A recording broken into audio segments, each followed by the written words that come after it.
At ayun po dumako sa pangalawa na lesson siguro. At salamat nakaabot yung mautisa siguro para sa atin ito. Yung mensahe ng salita ng Diyos. Okay? Samahan niyo po akong buksan sa 2 Corinthians chapter number 6. Tayo po lahat ay tumayo at ating tunghayan po ang isang talata from 2 Corinthians chapter number 6 verse number 14. Siguro ang iba dito ay familiar na. Ika nga sa amin ni Pastor, pinasaulo pa ito nung sa amin sa BI. Ano po, at hindi namin ito makakalimutan kahit ako sa aking buhay. Sabi ng Pastor na ako magtuturo, ay ito daw po ang aking ituturo. At sabi doon, sabay-sabay po tayo sa 2 Corinthians chapter number 6 verse 14. Ready? Read. Be ye not unequally yoked together with unbelievers, for what fellowship hath righteousness with unrighteousness, and what communion hath light with darkness? Shall we pray? Our God and Heavenly Father, we thank you this day. Salamat Panginoon, unang-una sa pag-ingat, pag-gabay mo po na kami po ang nakarating dito, kasama-sama, at papatuloy dito sa gawa ng Panginoon. Patawad po sa mga kasalanan namin at dalangin po namin Panginoon ng iyong gabay, patuloy Panginoon sa pag-aaral po namin ito ng asinta. Nawa Panginoon, ito po ay lubusang maunawaan, maintindihan, lalangin ng mga kabataan. Panginoon, na kung paano ito po ay patalim sa ating mga puso't isipan Panginoon. Dalangin din po namin Panginoon ng gabay ng Banal na Espiritu na siyang kumilos Panginoon at dalangin po Panginoon ang kabulungan. Yun din po sa inyong lingkod na nagamitin. Tagunin lang po ako sa inyong luran. Ito po ang siyang makita, mahilas Panginoon ng mga katotohanan Panginoon. Salamat po o Diyos. Dalangin po namin ito in Jesus' name. Amen. Okay, pati na po tayo makaupo. Amin nga. At siguro ang iba dito ay pamilyar na. At sabi ko nga kay Pastor, yun nga na ito po yung ating ituturo. Sabi ko kay Pastor, sige po Pastor, siguro kahit nga mag-testimony na lang ako, Pastor, ano po? At yun, salamat sa Panginoon at nabigyan ng pagkakataon, pribilehiyo na ay bahagi ang salita ng Diyos. Be ye not unequally yoked together with unbelievers. Nag-search po ako ng konti ng sinearch ko yung unequally yoked. Ano po, ang sabi dito, ang Greek word po nito ay heteros, means different, and sugos means yoke. Ano po, sinearch ko din yung yoke na kung susundan ko po yung sinearch ko, ay nakita ko na ito po ay isang, kung sa Tagalog nga dito ay pamatok, kung pamatok yung yoke. Doon during sa panahon ng Israelites, ito po yung inilalagay, alam niyo po yung kapag nag-aararo, o sa isang kalabaw na mayroong nag-aaral, yung nilalagay dito sa may bato upang mahila yung araro. Ano po, during that time, dalawa po yung ginagamit. Dalawa yung ginagamit na pamato. Magkatuwang po yung palagi.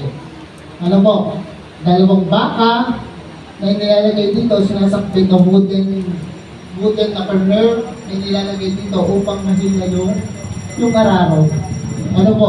At sabi dito, na kung ang dalawang ito ay hindi magkaparehas o magkaiba yung direksyon, magkaiba yung paniniwala, ay hindi nila magagawa yung isang gawain, yung isang word. Ganon din po sa isang mananampalataya. Kapag ang isang mananampalataya ay against at hindi magkaparehas, hindi ito makakagawa, lalo hindi sa Panginoon. Okay? At makita po naman nawa natin dito na siguro hindi lang ito yung unang beses na sa atin po ay itinuro. Ano po? Siguro ito yung pangalawa o patatlo na ine-emphasize po natin dito na tayo dapat po ay be ye not unequally yoked together with unbelievers. Sabi dito, if magkaiba, they cannot work together to complete the task. Ang sinasabi din po dito, do not associate with people who do not live for Jesus. Ano po, ang isang tao na kapag siya ay namuhay, sabihin na talaga natin na pagka nagka-girlfriend or nagka-boyfriend ang hindi isang mananampalataya ay hindi yan magiging malago. Ano po, ang dami na natin nakita na sa umpisa, okay, pero later on, naglamig, nanghina, hanggang sa nawala. Nakakalungkot. Kaya po ay ayaw natin mangyari sa bawat isa sa atin, sa bawat mananampalataya. Kaya nga, natutuwa ako na ito yung topic na aking nagbigay sa akin. Kaya nawa ay talagang makita natin at maunawaan natin dito sa salita ng Diyos na talagang ayaw ng Panginoon na tayo makipamato sa hindi mananampalataya. Okay? Be ye not unequal yoke together. Ibig sabihin po nito, sabi doon, be ye not unequal yoke together with unbelievers. Ibig sabihin, we must have a separated lives. Separated lives. Hindi tayo dapat belong doon sa worldly. Worldly system na meron po. Ano bang meron sa worldly system? Okay lang, padamihan ng boyfriend, padamihan ng girlfriend, pagandahan ng boyfriend. Amen po ba? Hindi na maka-amen, baka ang iba dito ay madami na. Okay? Be separated together with unbelievers. Sabi dito, hindi dapat tayo nakikisabay sa uso. Ano po? Yung bang tipo na hindi ka pa marunong magsaing, hindi pa marunong maghugas ng pinggan, pero marunong manligaw. Marunong lang magpaligaw. Ano po?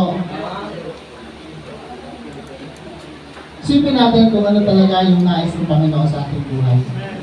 Ano po?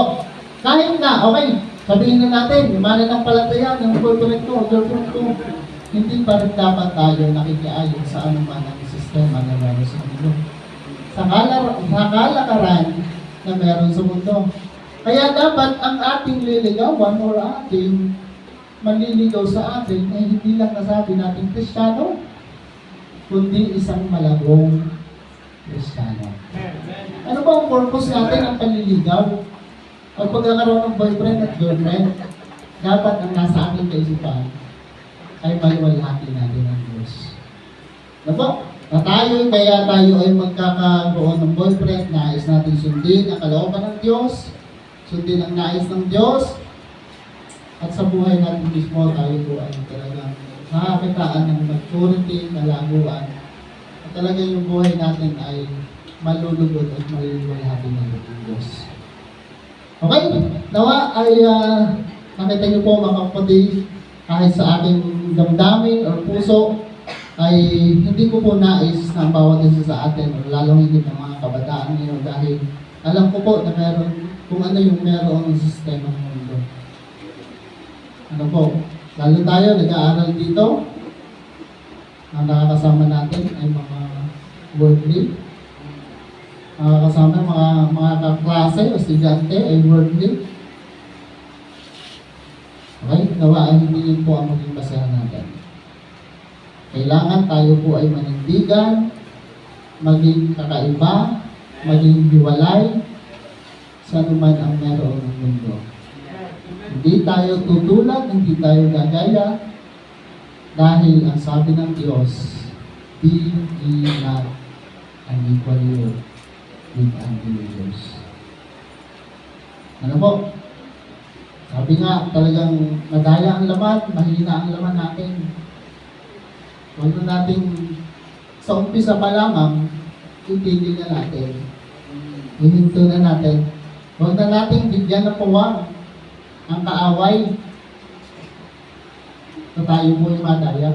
Sabi nga sa Matthew chapter 24 verse 41, watch and pray that ye enter not in temptation. The spirit indeed is willing, but the flesh is weak. Kaya nga sa sa umpisa pa lang. Sabihin natin, 2 Corinthians chapter 6 verse 14. Saulan natin yan. So, sinasaulan namin sa amin yan, di Pastor. Kaya hindi natin makakalimutan at nawa ay masaulo din natin at isa puso natin. Ano po? Okay, be ye separate and not equally yoked to unbelievers. Huwag na huwag nating ihahalo ang tubal sa bagong laba. Ano po? Kapag may bagong labas si Mrs., eh talagang naibagsak ko doon ng tubal ay magagalit yan. Ano mo? Kaya hindi dapat maghahalo ang tubal sa bagong labas. Ganon din ang mananampalataya, hindi maghahalo ang mananampalataya sa mga hindi mananampalataya. Be separated lives. Number 2, sabi doon, be not unequally yoked together with unbelievers, for what fellowship hath righteousness in with unrighteousness? Sabi dito, steadfast in truth. Steadfast in truth. Talagang tayo naging matatag, tinatayuan natin ang katotohanan. Sinusunod natin ang sabi ng salita ng Diyos. Hindi natin binabypass kung ano yung nakasulat dito, kung ano yung utos ng Diyos. Ito talaga yung ating ginagawa. Huwag tayong padaya kay Satanas. Talagang tuso yan mula umpisa. Hanggang sa ngayon ay naghahanap yan ng kanyang masisila. At dito maramihan nabibiktima ang mga kabataan. Sa pagkakaroon ng boyfriend at girlfriend na hindi mananampalataya. Kaya pag sinabing mali, huwag mo nating bigyan ng panibagong paliwanag. Ang mali ay mali. Ang hindi dapat ay hindi dapat. Yun yung bagay na nakita ko ganun din sa aking buhay personally. Nakita ko din sa salita ng Diyos. Remember King Saul? Okay, magkikwento lang po ang konti. Si Saul, siya po ay doon sa chapter number 15. Siya ay nagkaroon ng kaya sa permissive will ng Panginoon, siya na-appoint bilang isang hari ng Israel. Ano po, at ang sabi doon ng Panginoon, hilipulin mo lahat ng mga Amalekites. Lahat ng babae, lalaki, ng bata, maganda, ng mga tupa, mga asno, mga absent, lahat ay iyong lilipulin. Pero ang ginawa ni King Saul, itinira niya yung hari na sige iigat. Ganun din, itinira niya yung mga matataba at magagandang ox, magagandang sheep. At ang purpose niya, sabi niya doon, ay, titira ko ito. At ang gagawin ko dito sa mga natirang ito ay i-offer ko sa Panginoon, magiging sacrifice offer sa Panginoon. Pero, hindi, ang makikita natin doon, although na maganda yung kanyang purpose, titira niya yung magagandang tupa, magagandang aslo para i-offer sa Panginoon. Maganda ang purpose niya. Pero, he didn't obey the word of God.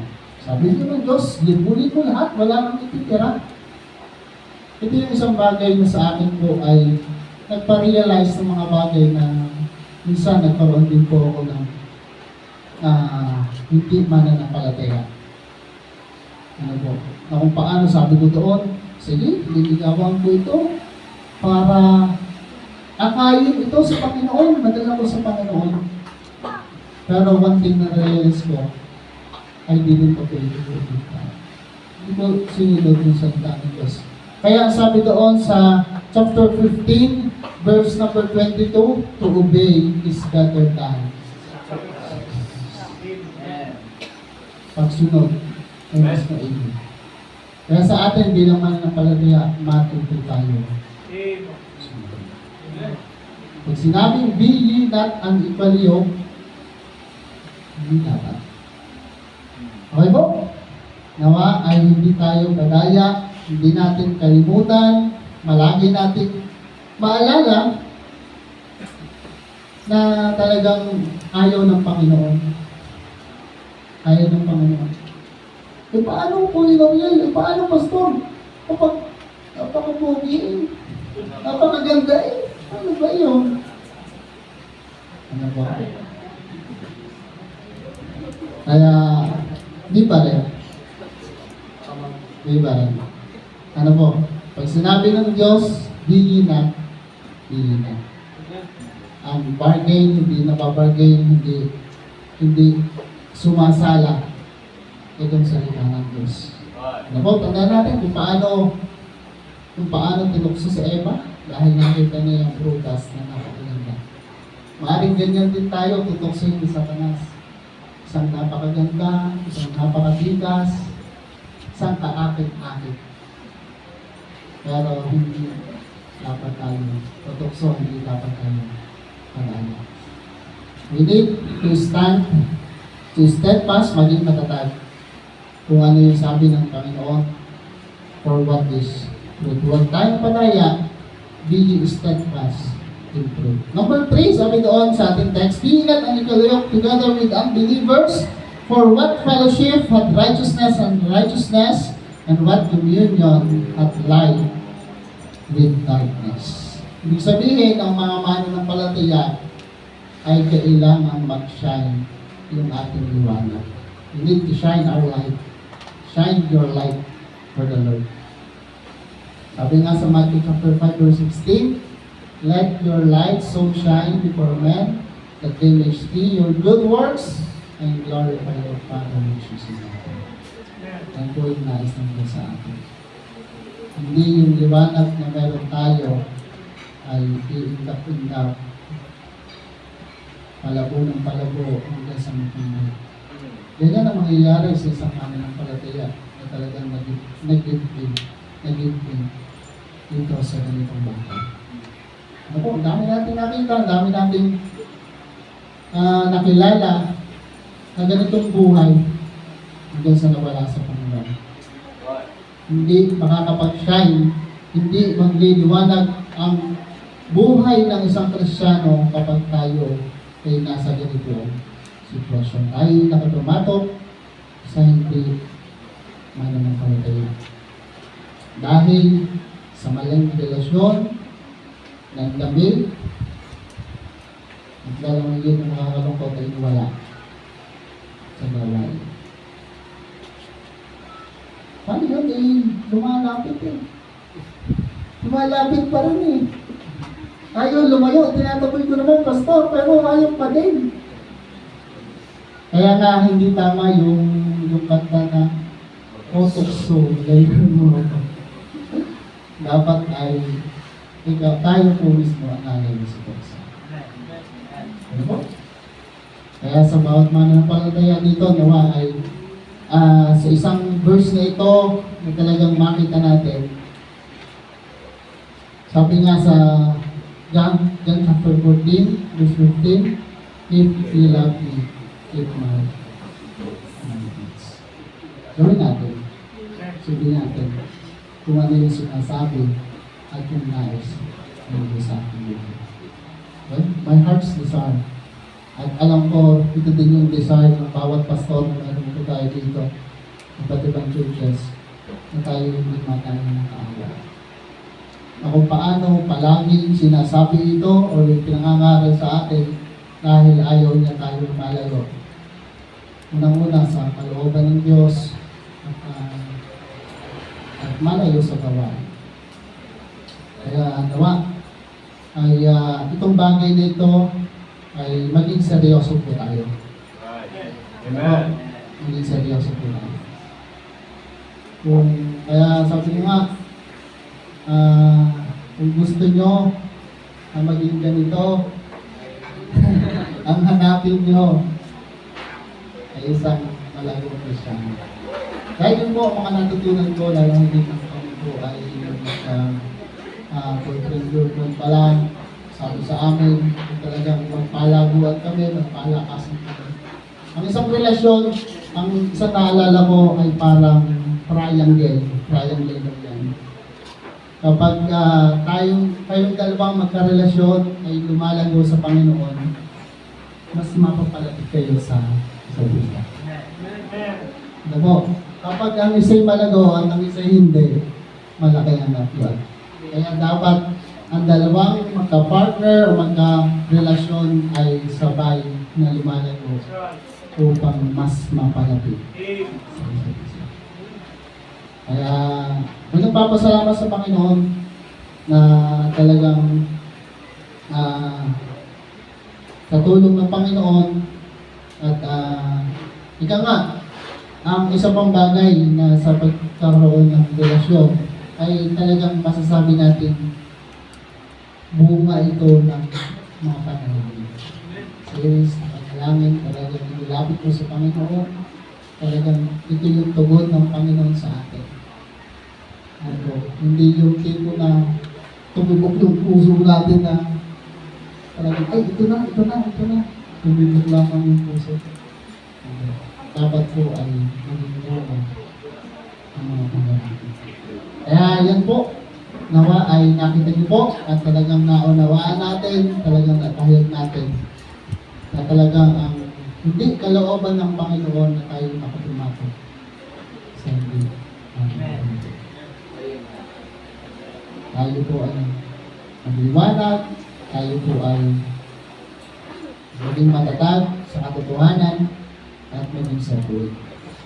Kaya po lahat tayo yung pagpunti ay maraming. Aming dakilang Diyos sa maraming panalang sa lahat.